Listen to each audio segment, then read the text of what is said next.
તો દાહોદમાં વરસાદના કારણે બસને અકસ્માત નડ્યો છે।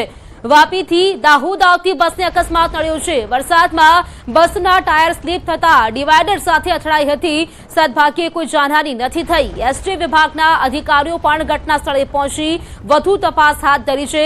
સંવાદદાતા સૌરભ જોડાયેલા છે મારી સાથે। સૌરભ, અકસ્માતની ઘટના દાહોદમાં બની હતી। ગઈકાલે વડેલા વરસાદના કારણે ક્યાંક અકસ્માતની પણ ઘટના હોવાની જાણકારી શું આ મામલે વધુ? बिल्कुल कही शकाय कि गतरोज रात्रिना समयथी वापीथी दाहोद मुकामे आवती बसने अकस्मात नड्यो हतो, जेमां जे रोड पर विजिबिलिटी घटी हती अने वावाझोड़ा अने वरसादना कारणे रोड पर विजिबिलिटी घटता जे चालक छे तेनो स्टीयरिंग परथी काबू गुमाव्यो हतो अने जे टायर छे ते पण रोड पर स्लीप खाधा हता। तेना कारणे जे बसने अकस्मात सर्जायो हतो अने बस जे छे गोधरा रोड मुकामे डिवाइडर पर અથડાઈ હતી, પરંતુ હાલ કોઈ પણ જાનહાનિના સંદેશ મળ્યા નથી અને જે એસટી વિભાગના કર્મચારીઓને આ બાબતે જાણ થતા તાત્કાલિક તમામ કર્મચારીઓ અને અધિકારીઓ ઘટનાસ્થળ પર પહોંચી અને વધુ તપાસ હાથ ધરી છે। બિલકુલ સૌરભ, આભાર આપનું જાણકારી આપવા માટે।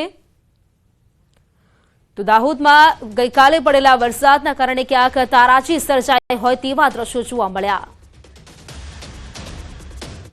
ધોરાજીના સુપેડી નજીક ગમખ્વાર અકસ્માતમાં 4 વ્યક્તિઓના મોત થઈ ગયા છે। પીજીવીસીએલની વિડીયોગ્રાફી માટે જતી વખતે અકસ્માતની આ ઘટના અકસ્માતમાં 4 લોકોના મોત થયા છે। 2 લોકો ગંભીર છે। ઇનોવા કારમાં ધોરાજીથી ઉપલેટા તરફ જઈ રહ્યા હતા 6 લોકો, જેમાં ચાલકે સ્ટીયરિંગ પરથી કાબુ ગુમાવતા પ્રથમ રોડ પરના વૃક્ષ સાથે અથડાઈ હતી અને રોડ પછી તે પલટી મારી ગઈ હતી। તો અકસ્માતની આ ઘટના છે। ધોરાજીના સુપેડી નજીક ગમખ્વાર અકસ્માત સર્જાયો, જેમાં 4 લોકોના મોત થઈ ગયા છે અને 2 લોકો ગંભીર રીતે ઇજાગ્રસ્ત થયા છે, જેમને સારવાર માટે ખસેડવામાં આવ્યા છે। અકસ્માતના આપ જોઈ શકો છો જે કાર જોવા મળી રહી છે તે પહેલા તો તે વૃક્ષ સાથે અથડાઈ હતી અને ત્યારબાદ ગાડીએ પલટી મારી દીધી હતી, જેના કારણે 4 વ્યક્તિઓના મોત થઈ ગયા છે। આ ગમખ્વાર અકસ્માતની ઘટના સુપેડી નજીક બની છે। जानकारी साथ संवाददाता मुनाफ जोड़ाई गया है। मुनाफ, कारनो गमख्वार अकस्मात, जानकारी शुं आ मामले?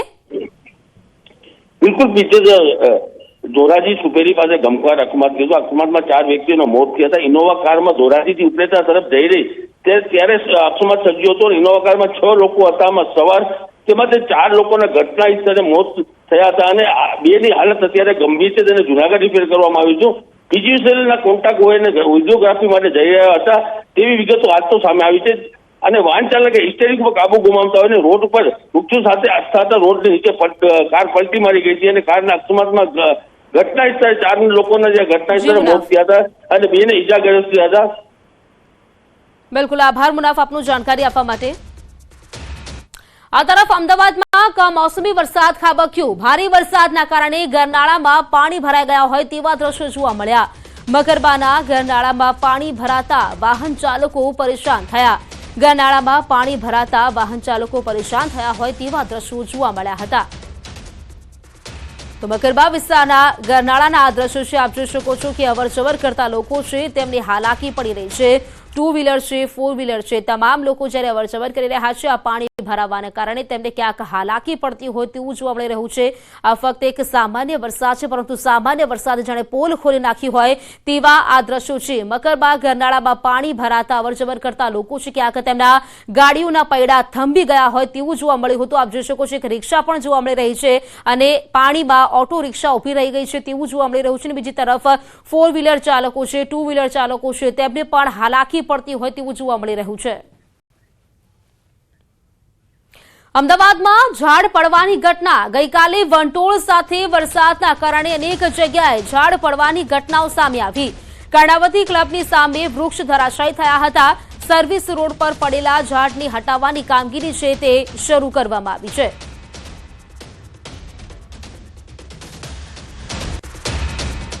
રાજ્યમાં છેલ્લા 2 દિવસથી વાતાવરણમાં પલટો આવ્યો છે અને વાતાવરણમાં પલટો આવવાના કારણે ભર ઉનાળે વરસાદી માહોલ જોવા મળી રહ્યો છે। ગઈકાલે આંધી તૂફાન સાથે જે પવન ફૂંકાયો હતો અને પવનના સુસવાટા સાથે વરસાદ ખાબક્યો હતો અને તેના કારણે જે રીતે પવન ફૂંકાયો હતો તેના કારણે શહેરમાં અનેક જગ્યાએ ઝાડ પડી જવાની ઘટનાઓ સામે આવી હતી। શહેરના અલગ અલગ વિસ્તારોમાં 15થી પણ વધુ ઝાડ જે છે તે પડવાની ઘટનાઓ સામે આવી હતી। ત્યારે હાલ આપ જે જોઈ શકો છો કે કર્ણાવતી ક્લબની સામે એક મહાકાય વૃક્ષ જે છે તે ધરાશાયી થયું છે અને એ ઝાડને હાલ તંત્ર દ્વારા હટાવવાની કામગીરી કરવામાં આવી રહી છે.